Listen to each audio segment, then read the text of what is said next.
Alright, another Kong toy that I am incredibly happy with. I do not use this for Rhett. This was for my previous dog. This is the Kong Jumbler. It is a heavy-duty, well-made, awesome toy. It encourages play. It has a squeaker in it, and it also has a ball in there that makes noise when the dog plays with it. I really recommend this toy for heavy chewers, for hard, rough players. This has been great. My blue heeler would go through about 2 of these a year, and that was really good considering how rough he was on toys. I would use this every single day. So this I would definitely recommend this for a dog that has a lot of enthusiasm. This is a good shake toy too. He would love to shake it and go like that with it, and he had a lot of fun with it. I don't have any videos of my dog playing with this ball, so unfortunately I won't have any to put in this film, but I might have some with Rhett checking it out. So the cons, of course, like I said before, Kong is expensive, and this toy is not an exception. This is an expensive toy, but you are paying for quality. The squeaker part on this, especially the lip around here, that is one of the first parts to go and then cause a leak. So definitely watch out for that, because that is something that I wouldn't like. And also right under the handle is another spot that this ball would get a hole or a crack in. So those are weak points. This is heavy, so you want to make sure that the sizing is right for your dog. They only come in medium, large, and extra large, so this will probably not be a toy I'll be using for Rhett unless he'll get the strength to carry this one around. I believe this one is a medium.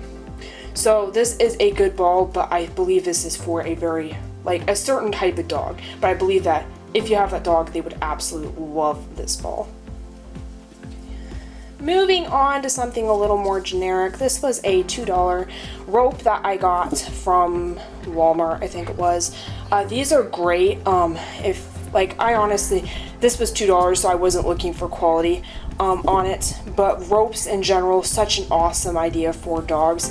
This can be used as a tug toy, as a fetch toy. So I would only use this rope for Rhett. I only got this rope this short because generally I wouldn't get one this short because he's not too aggressive. He doesn't tend to want to take my hand off, whereas my previous dog would have.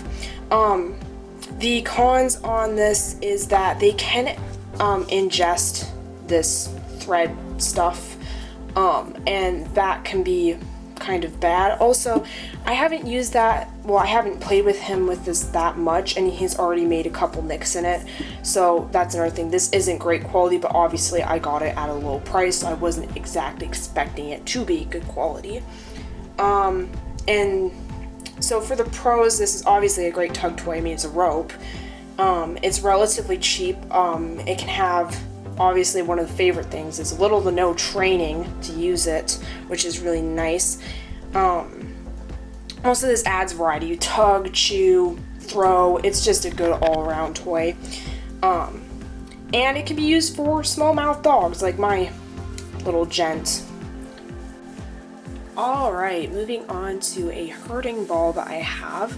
So this is a herding ball I got a while ago, and it's kind of big. But it was kind of a bad choice, and let's get into why. So it was too hard for my dog. Listen to this. This is hard plastic, and it was too hard for my blue heeler to they kind of have to jump on it, and it was too hard for him to jump on and actually herd.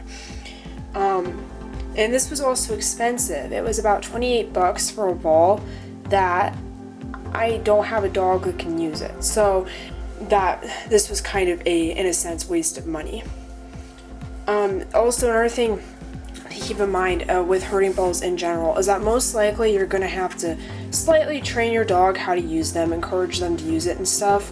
So keep that in mind with herding balls. That's a bit of a con. And also I think that you kind of need to use like kind of have a smoothish or short grass surface for these herding bowls to move easily on. Now let's go into the pros about this herding bowl. This herding bowl is highly visible, and herding bowls, that's about all I have to say good things for this. For my personal experience with it is that it's orange and it's bright.